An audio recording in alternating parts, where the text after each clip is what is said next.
Last week, we got the news that after years and years, basically a decade of late night talk shows, instead of being about entertaining people, instead of people tuning in just to laugh at something, they all became political talking point shows, and they were only one-sided. That's all they've been for a decade, and as a result, they've had floundering ratings for the past decade, a shadow of their former selves, or as people were saying, you know what? I'm just going to tune in and watch something else. And finally, the first head fell off the chopping block, and that was Stephen Colbert. The Late Show, not just Stephen Colbert being fired, but the Late Show being completely canceled. After decades and decades of running on CBS, it is over. Late Show with Stephen Colbert canceled on CBS, called a financial decision. And you know what? It was a financial decision, but that didn't stop some people from trying to say, It's politics. Trump got him fired. That's why. It's because he made fun of Trump. I hate to break it to you, but he's been making fun of Trump for a fucking decade. And even after the news the show's getting canceled, he's doing exactly the same thing. So somehow I don't think that CBS is trying to silence Stephen Colbert by giving him 10 more months before they cancel his dog shit show. But that's what we heard. Democratic politicians lash out after Stephen Colbert cancellation. Alleged political motivations by CBS over Trump settlement.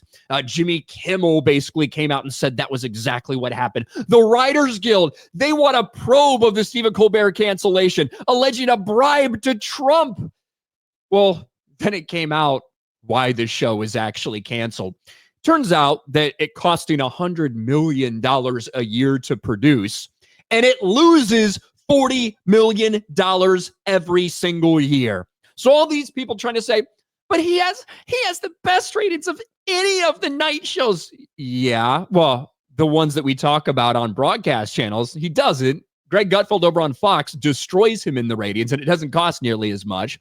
But regardless of whether he's like the top of the dog shit pile, whether he's the smartest retard, whether he's the tallest midget, when you're talking about modern day late night talk shows, he was still losing $40 million per year. But now everybody's all up in arms and they're doubling down on everything. You actually had John Oliver and Jon Stewart helping Stephen Colbert out. And if, again, people are pretending like it's a bribe to Trump so that they can silence him and not let him talk about Trump. That's all he's doing now. That's all he's done for years. That's all he's doing now. Here's a little skit they did where you get some of the other failing late night show hosts up there to help you out. Some guys seem to love being on camera.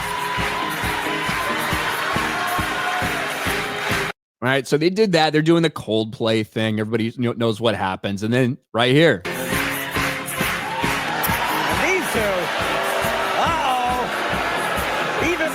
All right, so they're still taking shots. Here's Stephen Colbert speaking directly to Trump. How dare you, sir? Would an untalented man be able to compose the following satirical witticism? Go yourself. And this is what it's all about. I forget who said it, but somebody said, good comedians, they make people laugh. Bad comedians, they make people clap and cheer. Right? Because they're like echoing their talking points back to them. It's not about humor. It's not about entertainment. And at this point, because you've alienated everyone else, the only people left are super far left people that just want to hear the same shit over and over again. Everybody else is gone. The average age of a viewer of the of the Late Show is like 60 years old. Nobody's watching this show. And Jon Stewart also got into it. Extremely clever right here. Speaking of making people clap instead of laugh, here's Jon Stewart responded to CBS bowing down to Trump and canceling Colbert. It's an interesting way to phrase it. Go fuck yourself! Go fuck yourself! Go fuck yourself! Go fuck yourself! Go fuck yourself! Wait, bring it down. Let's bring it down. Making people clap and cheer instead of making people laugh. That's what late night's been all about.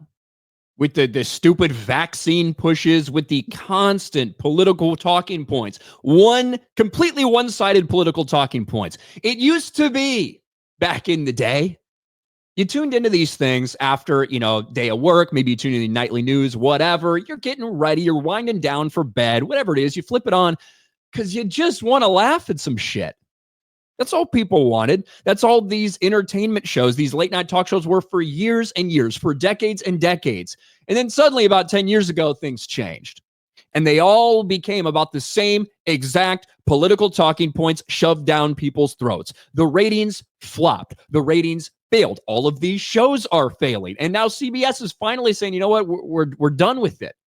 That doesn't mean they don't want comedy.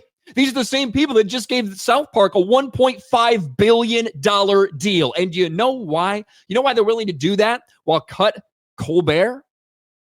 Because that show is still about making people laugh. It's what it was decades ago when it started.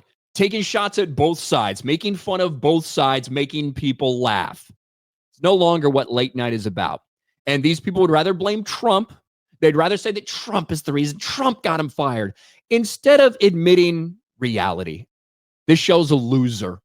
It has been for a while. All these late night shows are losers now because they've lost their fucking audience. People have better things to do with their time and an infinite number of different options for entertainment. You're losing $40 million a year, you stupid woke fuck. And you want to pretend like Trump got you fired? Go fuck yourself. I guess I can't say it better than that.